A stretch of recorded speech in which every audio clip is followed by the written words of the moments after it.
बर'नि फिसा खेरने बसुमतारीखौ बलिउडनि शाहरुख खानजों लोगोसे जवान सावथुनाव नुनो मोनसिगोन।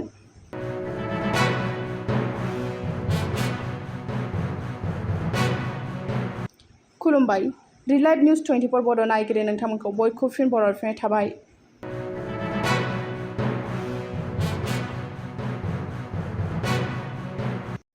बर' हारिनि मोनसे देरगाथाव एबा गोजोनथाव खौरां।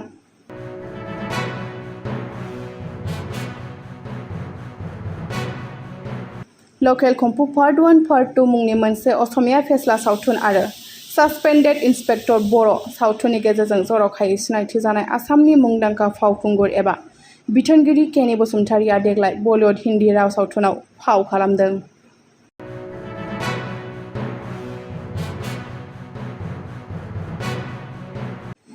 एटली कुमारनि बिथोन होनाय जवान हिन्दी सावथुनाव शाहरुख खान, नयनतारा, दीपिका पादुकण मोनबादि सुपारस्टार फावखुंगुरजों बर'नि फिसा केनि बसुमतारीया फाव खालामनो खाबु मोननाया दुलाराय आसाम नाङै गासैबो बर'फोरनि थाखाय बेसेबांबा देरगाथाव।